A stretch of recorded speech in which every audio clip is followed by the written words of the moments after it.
It's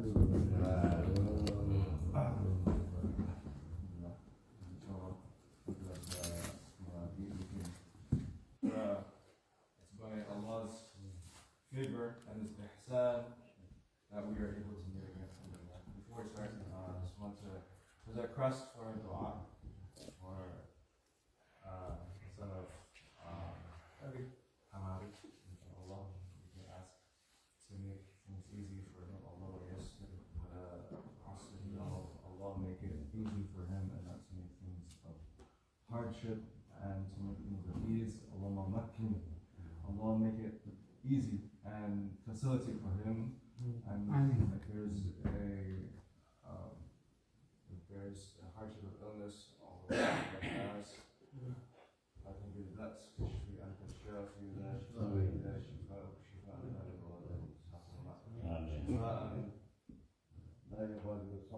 شفاء عاجلا غير آجل. When I say عاجلا, it means ستقطع. The idea is a quick and full recovery, and not a recovery that will take more time. There's Allah for a speedy and full recovery, and to make it easy. Because when we make dua for others, what happens when we make dua? The angels make the same dua for us. Jazakumullah khairan. I mean, my son is birthday. Oh, his birthday. Okay. Yeah. So Allah grants him barakah and grants him peace. And when we make dua for that, we make dua for him. The malaika can DIMANA. His name is Andre. May Allah increase him and may Allah increase him in blessings, and may he be a benefit for the family, and may he be Ameen, Ya Allah. The years that he is with the family and with the community, may also increase in benefit with him being around us.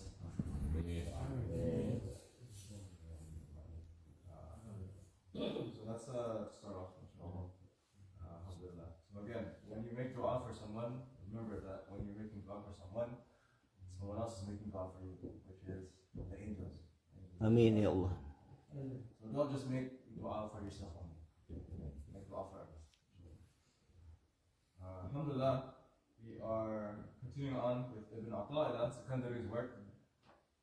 Al-Hikam, again, the words of wisdom,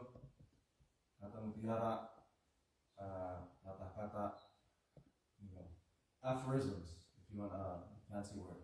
Aphorisms, meaning the words of wisdom by Ibn Atta'illah, a secondary Alexandrian scholar.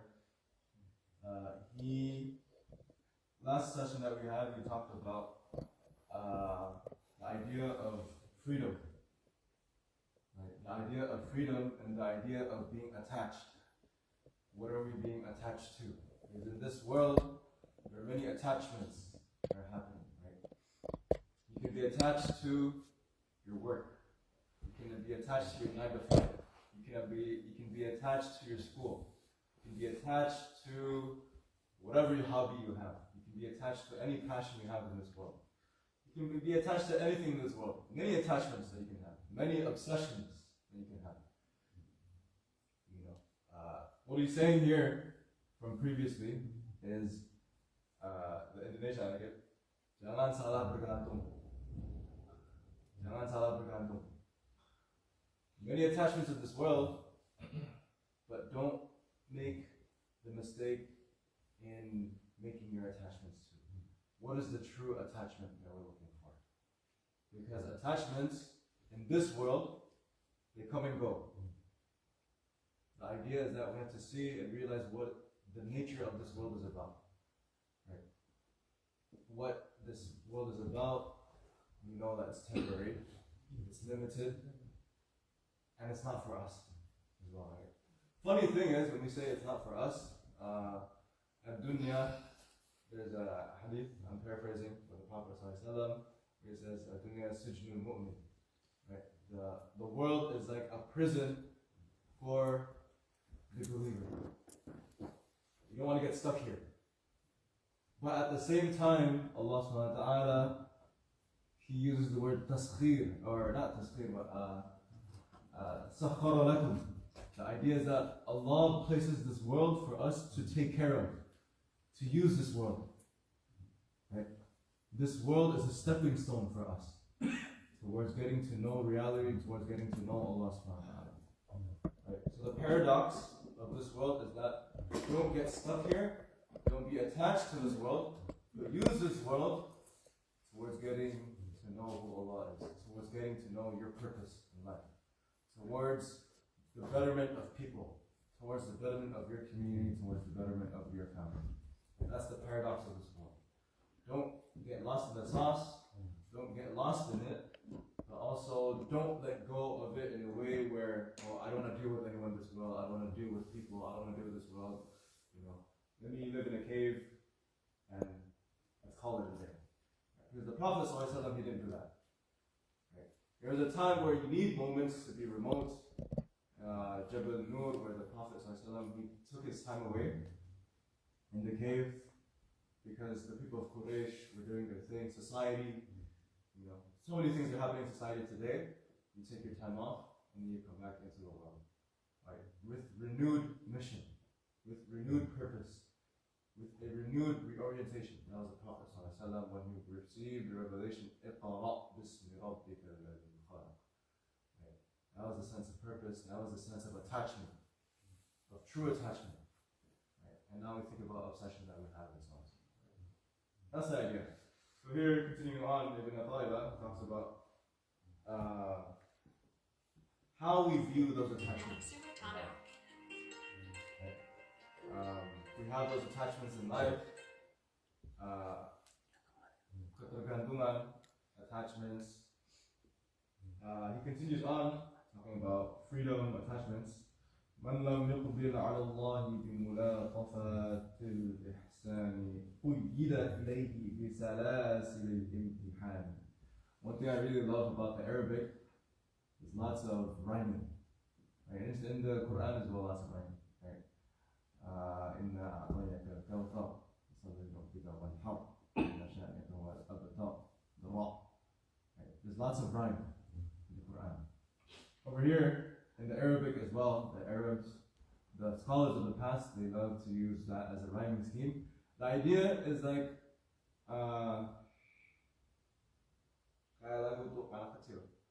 nursery rhymes. Right? When you think twinkle, twinkle, little star, how I wonder what you are. Right? R. The same idea happens in the Arabic poetry as well. In poetry, in many forms of language, you see it. من لم يقبل على الله بملاطفة الإحسان قيد إليه بسلاسل الامتحان. So in the Indonesian over here it says, siapa yang tidak mendekat kepada Allah dengan halusnya kebaikan yang Dia berikan, whoever is not close to Allah through the way that Allah has given us, meaning that how Allah has blessed us through ways of ihsan, through ways of ni'mah,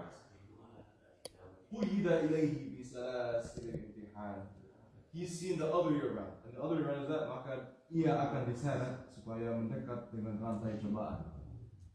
So it's either, there's two words I want everyone to remember: ihsan and imtihan. What's the meaning of ihsan? Ihsan. Ihsan, kebaikan, to see the best in people, itqan as well, perfection, beauty. If you don't see Allah through beauty, then you're going to see Allah through examination. Imtihan. Imtihan artinya ujian, evaluasi. The idea here is that Allah subhanahu wa ta'ala is going to be seen whether you like it or not. It depends on what your perspective of Allah is. The idea is, who do we think Allah is?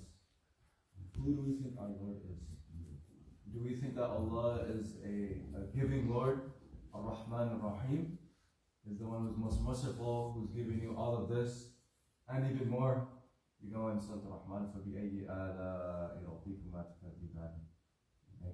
Of the wonders of Allah, why do you still, mengingkari? How can you mengingkari? How can you deny the favors of Allah when you have been given this much, and you have been given a body, and you've been given the ability to breathe, and so on and so forth, right? We think about the ni'mah of Allah, and we get to know who Allah is. Because there are two types of people. There are people that get to know who Allah is through observation. They see the world, they see and recognize that, oh, Allah has been given me this. Allah gave me this life. Allah gave me the ability to do this. Allah gave me this opportunity to do this. Allah gave me this world to see its beauty, the beauty of this world. Allah gave me a family. And we recognize Allah through that and we say, Alhamdulillah. Right? There's that second person where they have to go through trial. They have to go through a very hard situation. They've been put through a task and so on and so forth, and they say, astaghfirullah, and so on and so forth. They've been through, like for example, there's always a parable in At-Thohir, when someone is thrown into the ocean. For example, you go on a boat, maybe Paladan has been on a boat before, and then the others have been on a boat, and you get thrown off on the boat. Right? You ask yourself, help me, but then the boat's going away. You try to say, help me, who are you asking? If that boat's away, and it's only you and this ocean that you have here. Because, in the English expression, oh my God, help me. Oh God, help me, right? At the end of everyone's last breath, quote unquote. The idea is that you have no one else to be attached to except the one that you're going back to and you're coming from, which is Allah subhanahu wa ta'ala. The idea is here is that when you don't see Allah through the greatness He provides you, through the favors that He has honored you, because all of this ni'mah, at the end of the day, it was through Allah's will. He didn't have to do this.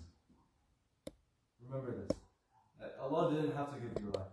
Allah didn't have to give you a family. Allah didn't have to give you this opportunity to be here in praying Allah subhanahu wa ta'ala. He could have shown you through other means which are way more harsh. Right? So the idea here is that when you have the opportunity to remember who Allah is, say Alhamdulillah, recognize that you are in the position of being able to recognize Allah through His ihsan, right? Through His ar-Rahman, not the other way around. When you're going through a struggle, because the way of Alhamdulillah is Alhamdulillahi fis sarra'i wad darra'i. Say Alhamdulillah in the good times and the bad times. Right? But of course, inshallah, we don't want bad upon us. We want good upon us. Right? So, to be attached to Allah in the good times, and not just only in the bad times. You make dua when you're going through before an exam. You say Al-Fatiha, you say Ayat al-Kursi, you say Al-Baqarah, you say your tahajjud, so on and so forth, before you go through an exam, before you go through a big test, before you go to a DMV test, for example. But also, to make that dua when you're doing good. When nothing is happening, quote unquote, nothing is happening in life, you're not dealing with any hardships, alhamdulillah, recognize that this day, that moment, that nothing you're going through is a blessing from Allah. So may we ask Allah to be able to remember Allah in the good times, and not just only in the bad times, but also in the good times. Ameen, Ya Allah. Every moment in our life we ask Allah so that we can remember Allah in the good times. We ask Allah subhanahu wa ta'ala so that we can know who Allah is, not just in the bad times, but also in the good times. We ask Allah so that we are attached not just to the different things of this world, but also our true attachment to Allah subhanahu wa ta'ala. That attachment will guide us through this life, where this life will not just be a prison for us, but a stepping stone towards knowing who Allah is, towards our true home, not just this world, but the next world.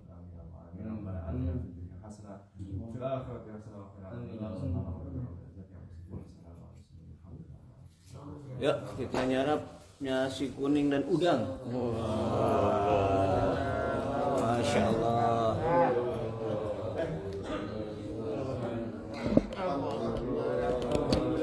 maka merugilah orang-orang yang tidak datang subuhan ya di Masjid At-Thohir.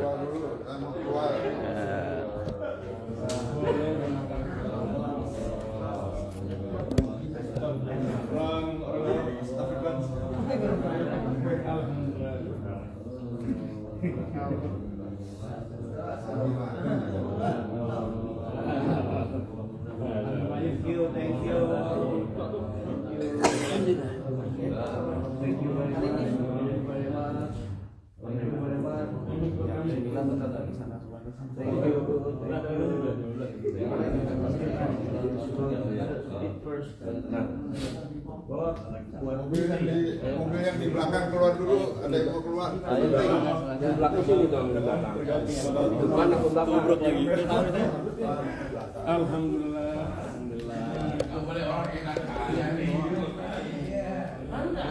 Happy birthday siapa? Siapa? Oh, Adri. Iya. Ulang tahun ya. Barakallahu fi umrik. Thank you very much Om. Happy birthday Andri. Diesel aja Om Sandy. Diesel aja. Diesel aja. Ya, siap. Empaunya diesel aja. Ayo kita nyarap dulu. Jazakumullahu khairan. Untuk jamaah sekitar Los Angeles dan sekitar Masjid At-Thohir, sekitar Los Angeles dan sekitarnya, Fajar prayer masih 5.30 iqomahnya. Ya, datang early biar dapat parkir di dalam, ada 8, cukup untuk 8 mobil. Dan lainnya mesti cari di jalan. Sekali lagi jazakumullah khairan. Tetap semangat, semoga Allah meridhoi kita, barokah dunia dan akhirat. Jazakumullah khairan teman-teman semua.